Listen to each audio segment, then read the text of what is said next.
much, and it's a great honor to have everybody here. And I know the press was not quite expecting this, so I appreciate your being able to attend. We have a terrific number of things and some very positive things to tell you tonight. I want to begin by giving an update on the economy. Economic health is vital to public health. That's why our strategy to kill the China virus is focused on protecting those at greatest risk while allowing younger and healthy Americans to safely return to work and safely return to school, very important. We added 1.8 million new jobs in July, exceeding predictions for the third month in a row, and adding a total of over 9.3 million jobs since May. And I will say that the job growth that we've seen over the last 3 months, 9.3 million, is the single greatest three-month period of job creation in American history. That's big stuff. That's big news and great news. Over the past 3 months, the United States has surpassed market expectations by a total of 12 million new jobs.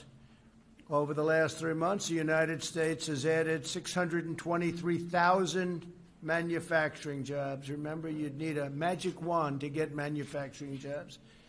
And we're getting them even in a pandemic, which is disappearing. It's going to disappear. And 639,000 brand new construction jobs.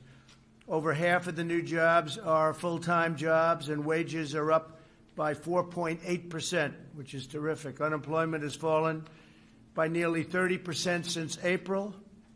Think of that, 30% since April. Hispanic American unemployment has decreased by nearly 32%.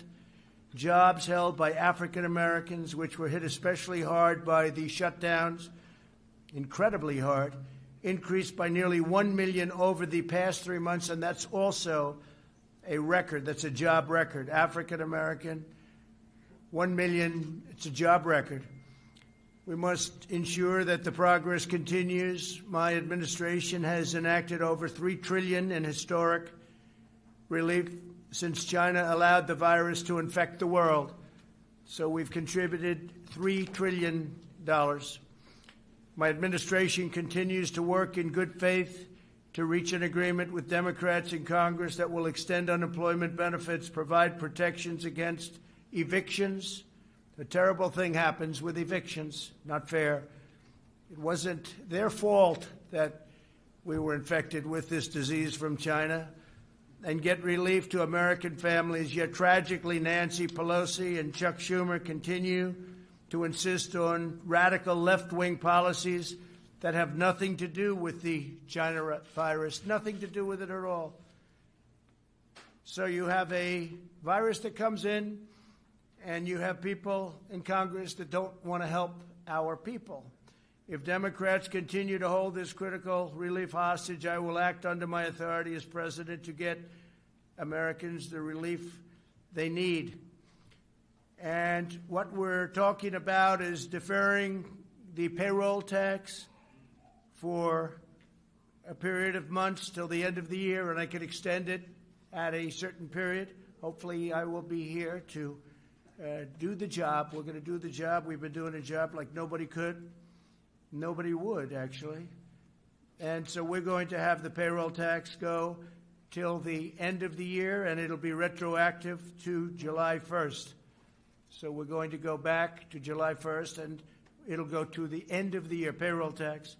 At the end of the year, it may be extended. We're going to enhance unemployment benefits through the end of the year. So unemployment benefits will be, that's a big one, will be brought out to the end of the year, and defer student loan payments and forgive interest until further notice. So students who are paying student loans, and in many cases they're not even allowed to go back into their colleges. Extend the eviction moratorium. We will be extending that so people aren't evicted, not their fault. We had a lengthy discussion this morning with President Macron of France concerning numerous subjects, but in particular the catastrophic event which took place in Beirut, Lebanon. Horrible, horrible event. At 3 p.m. this afternoon, I spoke with President Aoun of Lebanon to inform him that 3 large aircraft are on the way, and they're fully loaded with medical supplies, food, water, and many other things. Lots of emergency equipment. Also, first responders, technicians, doctors, and nurses are on their way. This was an event like the world has not seen for a long time. Horrible event. We'll be having a conference call on Sunday with President Macron, leaders of Lebanon, and leaders from various parts of the world. Everyone wants to help. We spoke to a lot of people. They all want to help. The United States is with authorities on the ground right now in Lebanon to identify further health and humanitarian needs, and we will provide further assistance in the period to come. We're working very closely with their government and with their leaders. And on behalf of the United States, I want to extend our condolences to all of the families, a much larger number of families than anybody would have thought and than anybody at first thought. But all of those families who lost loved ones, relatives, friends in this horrible tragedy, we stand firmly with the people of Lebanon and will continue to offer our full support through this very difficult time. We have not seen anything like this in a long time. As you know, earlier this week I met with American workers at the Tennessee Valley Authority who have been laid off by the leadership at the Tennessee Valley Authority. As you know, this is a form of utility. It's been around for a long time, since FDR.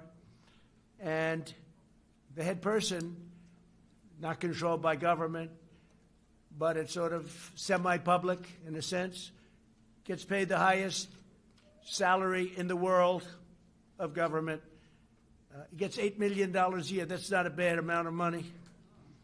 It's $8 million a year, and we are not accepting that, even though we're not the ones that appoint him or her, but in this case him.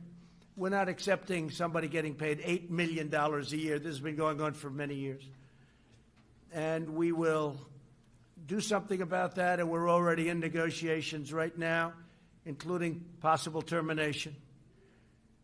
They and hundreds of their fellow American tech workers, the workers at the TVA, were being terminated from their positions on top of all of this and on top of the $8 million salary and a chief of staff who makes much more than $1 million a year. But on top of all that, they were being terminated from their positions, these incredible people, in order to train the lower-cost foreign workers imported to replace them. How's that for a law? And this was set up originally to create jobs and economic development. And now they're getting fired, and they're supposed to train people for who get a much lower salary. It's crazy. This was a grave injustice. I fired the chairman of the board in response. On Friday, I fired the chairman of the board, along with one other board member. That's the one thing we have. We have the right to fire board members. And I made it clear that if they did not swiftly reverse course, I would continue with these firings of the board members. And we just were informed that they have agreed to change course totally. And today I'm proud to announce that a major victory for the workers of Tennessee and Kentucky and other areas that are covered, great states, that the leadership of the TVA has canceled all of the layoffs and given hundreds of American workers their jobs back. They're being rehired as we speak. In this administration, we live by 2 rules: buy American and hire American. You can't do that. You can't fire all our workers and hire people back from other faraway parts of the world at lower prices, especially when they have to train the people. and they can never train them as good as what you have because they've been there for many years. They've done a fantastic job, and they love the TVA. We had a lot of people in the office the other day. A lot of the media was covering it. They love the Tennessee Valley Authority. So, and they're so proud to work for it, but this happened, and it was a terrible thing. So now they're going to get their jobs back. They're all going to be getting their jobs back. Nearly every nation on earth continues to combat the virus. A number of countries are seeing a surge in new cases, including Japan, the Philippines, major parts of Europe. Cases continue to surge in Latin America. It's right now the most infected place anywhere in the world. They've more than doubled in recent days. Latin America is doing very little testing. They're not really equipped to do that. It's tough. In the United States, more than 80% of jurisdictions report declining cases. We're doing very well. You don't hear that too often from the media, but we're doing very well. We have a very large country, very complex country in a sense. More than half of America's counties report fewer than 20 cases last week. So if you look at that, more than half of America's counties report fewer than 20 cases last week, but we have to remain vigilant. We're doing very well, but we have to remain vigilant. Nationally, the percentage of emergency room visits with the coronavirus symptoms is down to almost half what it was in July. The southern states that were very strong hotspots not long ago, Arizona, Texas, Florida, continue to show significant improvement, including increased availability of hospital beds. Arizona now has the smallest number of coronavirus inpatients since mid-June. It's gone. The governor was up, and we had a great meeting, Governor Ducey, and the meeting was terrific. But since mid-June, so they're doing well, and it's going down, heading down very rapidly, actually. Texas is stabilizing and improving rapidly with some progress in the Rio Grande Valley and other communities along the border with Mexico that had shown the biggest increases in hospitalizations and deaths. Florida is also stabilizing. Its statewide positive test rate continues to decrease from 13% on July 23rd to 8% this week. Florida's done very well. It's going down. It's heading down actually quite rapidly. And even Miami, which was the hottest spot in Florida, is heading downward. But Florida has done very well. Texas has done very well and rapidly. And Arizona has done incredibly well. So Arizona's really been a very rapid drop. New Jersey and New York remain stable with less than 1% of emergency room visits due to the China virus. The illness took a devastating toll on both states, as you know. While both states really took the brunt of the infection earlier this year, thankfully, we have not seen a resurgence.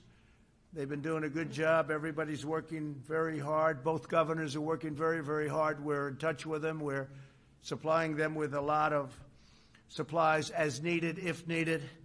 But they're needing very little right now. They're in very good shape. We will continue to monitor the new cases.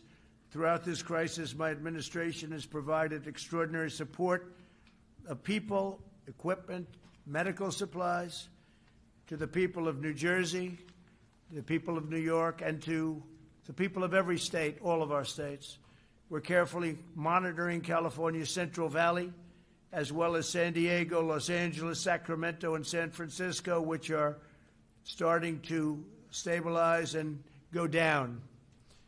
We're carefully watching regions from increasing cases, including Boston and Chicago, as well as the Midwest. We're watching them all very carefully. It's vital that all Americans work together to protect the vulnerable. For this reason, we've delivered vast amounts of protective equipment and testing supplies to nursing homes all across America. We're focused very much on the elderly, especially the elderly where they have heart problems or diabetes problems. Diabetes is a big problem. Approximately half of all deaths have occurred in nursing homes and long-term care facilities. That's an incredible number when you hear half of the deaths have been in nursing homes and long-term care facilities. And I will tell you that I met with owners and representatives of nursing homes, and they are very, very vigilant. They're doing a very good job now. They've really done something that I think is special. They're doing very well in terms of the virus. They're working very hard, and a lot of things happened. A lot of forces came together and hit the nursing homes very hard. But the representatives of nursing homes, in some cases the ownership of nursing homes, are working very hard. The federal government and the private sector have delivered more than 9 million N95 masks, 27 million surgical masks, 3 million face shields, 20 million gowns, and 668 million gloves to New Jersey alone. Think of that. We provided $3.4 billion to the state of New Jersey in emergency relief funding. So we happen to be in New Jersey right now, so those are great numbers. The governor's working very hard. Governor Murphy's doing a good job. We're working very closely with him. We've also provided nearly $5 billion to New Jersey hospitals and health care facilities. And through the Paycheck Protection Program that you all know so well, we provided $23 billion to support more than 250,000 New Jersey small businesses. A lot of the small businesses that you see that are opening now and going to do well, they're there because of what we did with Paycheck Protection. On therapeutics and vaccine updates, 3 vaccine candidates have now moved into phase 3 trials. This would be years ahead of schedule. We have done wonders with the FDA. I want to thank the FDA and all of the great people there and Dr. Hahn. But we have phase 3 trials already going on, which is most people would have said impossible to even think about. Today, Pfizer announced that it will manufacture Gilead's drug remdesivir, where we've had tremendous success. Last week alone, my administration procured and distributed over 120,000 vials of remdesivir, enough to treat more than 19,000 patients. Plasma treatments continue to show incredibly encouraging results, really incredible what's going on. And if you can go to a blood bank, if you've had this disease and beat it, and there are a lot of people that have, if you could, go to a blood bank and donate. That would be a tremendous help. The United States is only 5% of the world's population, but we have conducted over 25% of the world's testing. Think of that, 5%, and we've given 25% of the world's testing. Any proper global analysis of confirmed cases must really take this into account, because we're constantly showing cases are up. Well, the reason cases are up because we're doing, one of the reasons, we're doing a lot of testing. We're doing much more testing than anyone else, close to 65 million tests, where other countries have done very little testing. They'll test people if they get sick. They'll test people if they go into the hospital. They'll test certain people. We're doing tremendous testing. And we're especially doing big testing at the nursing homes. Over the last week, the testing turnaround times have declined significantly as our major commercial labs have begun pooling samples. And we've also been able to send out many more of the tests, which are the 5-minute to 15-minute result tests. Testing samples from multiple patients in one batch is also something that we're very focused on and doing. But in the not-too-distant future, we'll have so many tests where it's a quick test. They call it a quick test, 5 minutes to 15 minutes. So we won't even have to worry too much about the process of sending and receiving. Because if you figure it takes a day to send and a day to receive, and let's say a day at the laboratory, that's 3 days right there. And the other tests, you can have them in 5 to 15 minutes. Over the next 2 weeks, I'll be pursuing a major executive order requiring health insurance companies to cover all pre-existing conditions for all customers. That's a big thing. I've always been very strongly in favor. We have to cover pre-existing conditions. So we will be pursuing a major executive order requiring health insurance companies to cover all pre-existing conditions for all of its customers. This has never been done before, but it's time the people of our country are properly represented and properly taken care of. This follows a series of executive orders to lower drug prices and lower prescription drug prices, and significantly. We had the only year, which was last year, where drug prices went down in 51 years. But we're talking about going down at a level that nobody has even thought possible now, even though the drug companies are running very big ads on me, but that's usually a reason. They're not too happy. They can't be too thrilled. But they've made a lot of money over the years, and prices just go up. Not fair. This includes a landmark executive order requiring drug companies to change Americans and charge Americans no more than they charge to foreign countries. So they have to charge Americans no more than they charge to foreign countries. That means our country can't be charged more. So if Germany gets drugs at a very small or low price, and we're paying many times that price in the United States because we pay for all of the research, the development, the promotion, and other things, we will get what's called a favored nations clause we're going to have. And I signed a favored nations clause so that the United States, which is the #1 purchaser of drugs by far in the world, biggest purchaser in the world, not even close. You have other countries that are bigger. If you look at India, China, etc., not too many. But we have countries that are bigger, but not even close in terms of ordering drugs. We're the #1 country in the world. But we have a favored nation, so if somebody has a drug, in many cases it comes from a plant, the same plant. It's the same pill, it's the same medicine or medication. Whatever the lowest country charges. So if Germany charges 10 cents for a pill and we charge $2, and I only use Germany as an example, then we get that for 10 cents. So what's going to happen is that's going to go up a little bit, and ours is going to come down a whole lot. So it's favored nations, and I will tell you that Big Pharma is not happy. For too long, we've been forced to subsidize cheaper drug prices in foreign countries.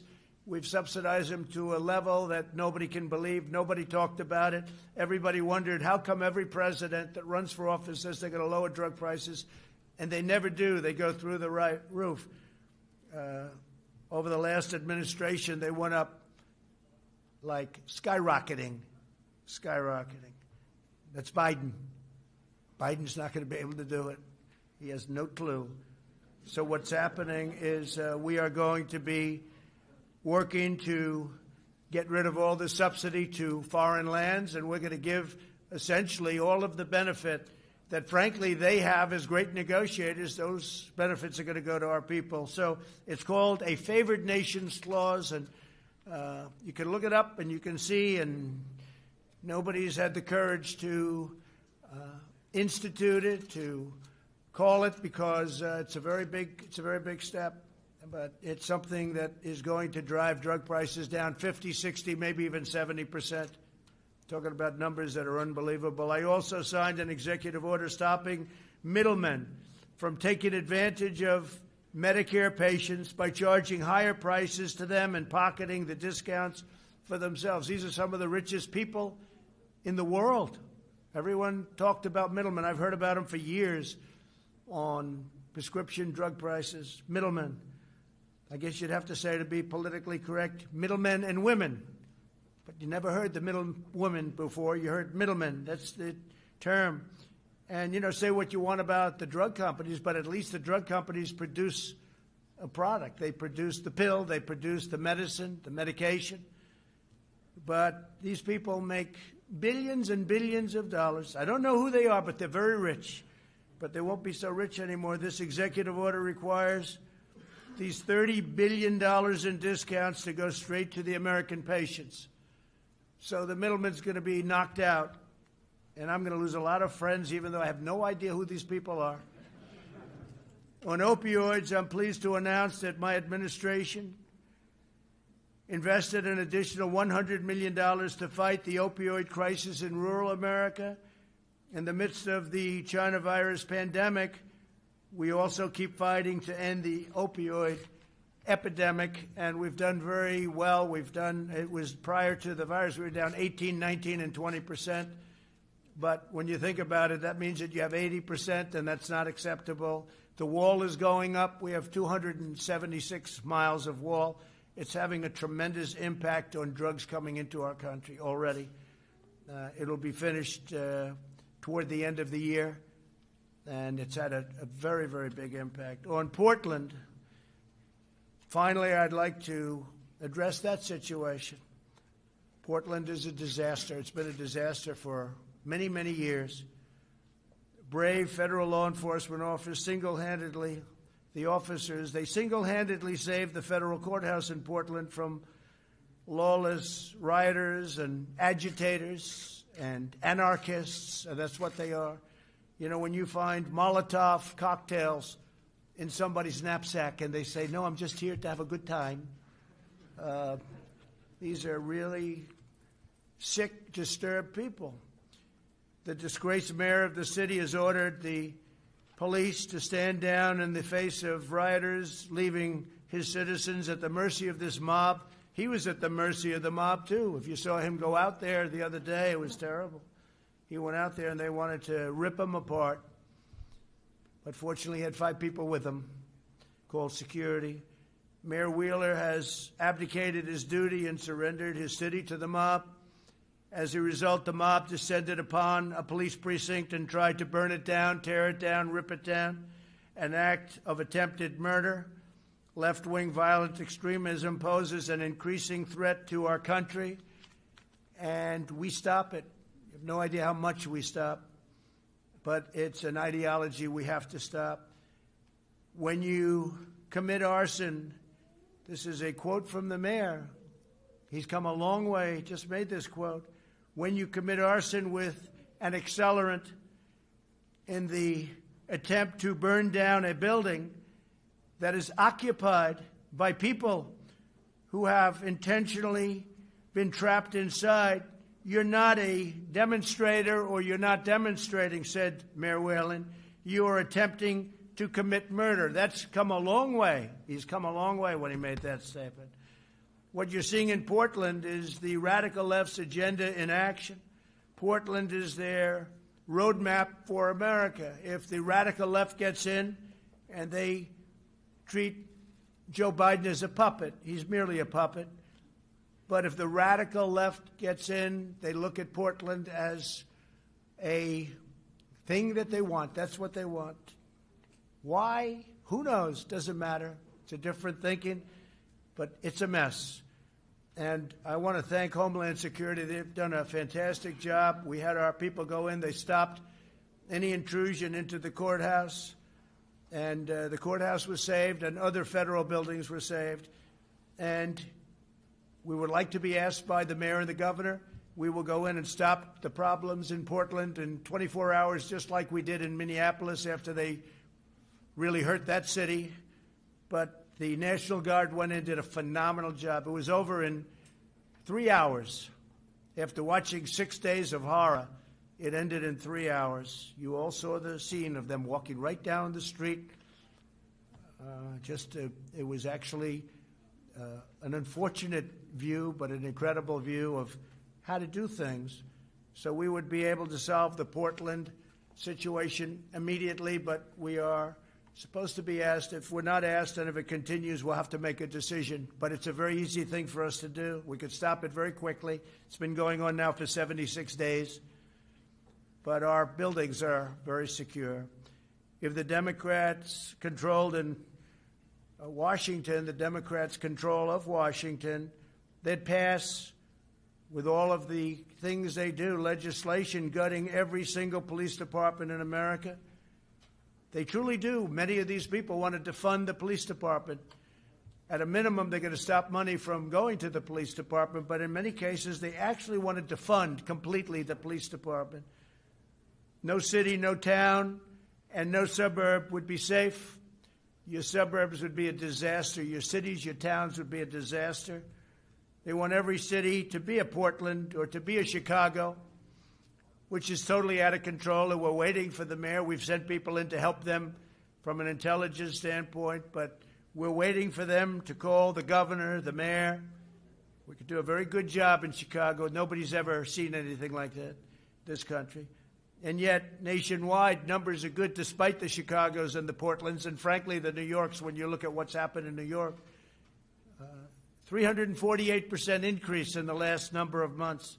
Nobody's seen anything like that. It's so sad. To me, it's so sad because I love New York, and it's so sad. And all it is horrible, horrible, incompetent management by politicians that truly don't know what they're doing.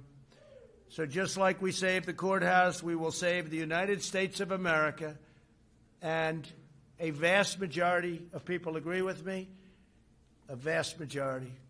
Most people. They don't speak up as much as they could, but we know they're there, and everybody else knows they're there too. So with that, I'll take a few questions from the media. They've been here for a long time, and they've been waiting outside for a long time, and they wait for these moments. It's always a lot of fun. Please, go ahead. No, you, go ahead. Oh, thank you, Mr. President. I have a couple of questions on the negotiations with Capitol Hill on the coronavirus legislation. These executive orders you mentioned, do you have a timeline on when you're going to sign them, or? Yeah, it could be by the end of the week. They're being drawn by the lawyers right now. They work very nicely. It would be nice to be able to do it with the Democrats, but they're really just interested in one thing, and that's protecting people that have not done a good job in managing cities and states, and nothing to do with COVID, nothing to do with, or little to do. They want to be able to make up for many, many years, in some cases decades of bad management. We can't do that. So that's what they want. They want to do that, and we don't want to do that. Are you concerned about the legality of these executive orders? No, not at all. No, if somebody, well, you always get sued. I mean, everything you do, you get sued. I was sued on the travel ban, and we won. I was sued on a lot of things, and we won. So we'll see. Yeah, probably we get sued, but people feel that we can do it. Jeff, go ahead. Thank you, sir. Mr. President, the intelligence agencies today said that Russia is already meddling in this year's election to hurt Joe Biden, and that China is considering meddling to hurt you. Do you believe that intelligence, and what do you plan to do about it? It could be. I mean, I could be very much. I think that the last person Russia wants to see in office is Donald Trump, because nobody's been tougher on Russia than I have ever. That's not what the intelligence. Well, I don't care what anybody says. Nobody with any common sense would say, do it. Look at what we've done with our military. Look at what we've done in exposing the pipeline with billions of dollars going to Russia. Look at all of the things we've done with NATO, where I've raised $130 billion a year from countries that were delinquent, and now they're paying all of this money. And the 130, by the way, $130 billion, not million, billion, goes to $400 billion over a few years. And that's all money to protect against Russia. China would love us to have an election where Donald Trump lost to Sleepy Joe Biden. They would dream. They would own our country.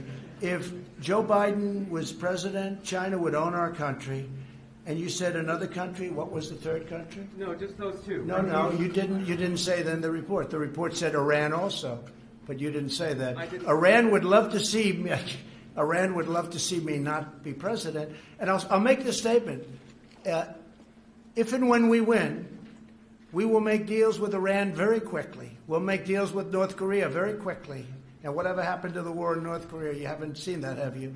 If I didn't win the election in 2016, our country would now be, maybe it would be over by now, but in war with North Korea. Everybody said, oh, Trump will get us in war. No, just the opposite. And we actually have a relationship with North Korea, which is something that was never established by the previous administration. You would have been in war with North Korea, and it would have been a very bad war. So North Korea, whether you look at Iran, every one of them will make a deal with us very quickly. Iran is dying to make a deal, but they want to see, because they'd much rather make a deal with Biden, because if they make a deal with the United States, if China makes a deal with the United States with Biden in charge, they would own our country. Look what I've done. I've taken billions, tens of billions of dollars from China. China was having the worst year they've had in 67 years, and we were having the best year we've ever had, with big tax cuts, with big regulation cuts. We've rebuilt our military. We became independent in terms of energy. We're the energy leader of the world. We were having the best year we've ever had. By the way, African American, Asian American, Hispanic American unemployment numbers, the best in the history of our country. All things, and many other groups too, including women including high school diploma, no high school diploma, college diploma. Everybody was doing better. The last thing that Russia wants and China wants and Iran wants would be for Donald Trump to win. Yes, please. Just to follow up, what do you plan to do about that interference, sir? Well, we're going to look at it very closely. You tell me that this came out a little while ago, and I've heard that it came out. It came out just a little while ago, and we're going to look at that very closely. But you started off with Russia. Why don't you start off with China? Do you think China's maybe a bigger threat? I mean, I think maybe it is. I mean, you'll have to figure it out. But we're going to watch all of them. We have to be very careful.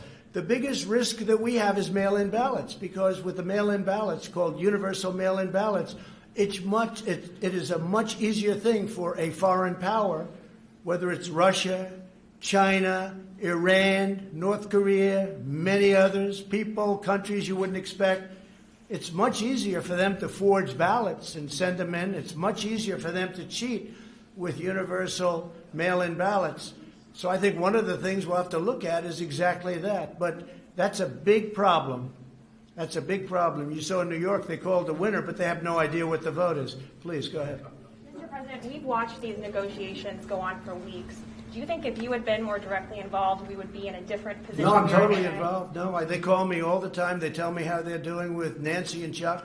But in my opinion, they're just using it as an excuse to try and, Chuck Schumer came out with a strong statement today that you have to get back into school because it's good for the economy. But he doesn't do it. He doesn't practice what he preaches.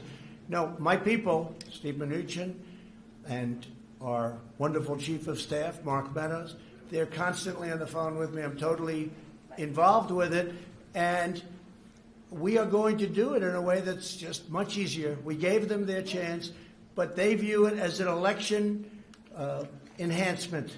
You talk about foreign countries cheating on the election. Well, the Democrats are cheating on the election because that's exactly what they're doing. If you look at what they're doing, even with these negotiations, that's an influence and an unfair influence on an election.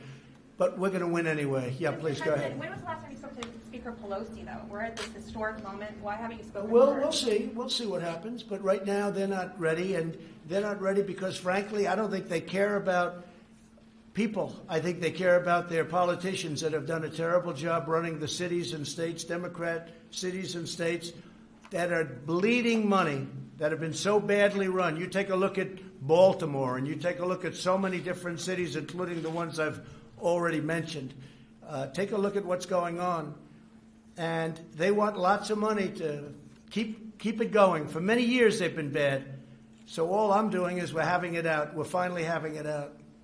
Yeah, please. Mr. President, if you go ahead on your own on unemployment insurance, I'm wondering both where you're going to get the money to pay for that without Congress, and will people still get $600 a week? We have the money. We have the money. They'll still get $600 a week?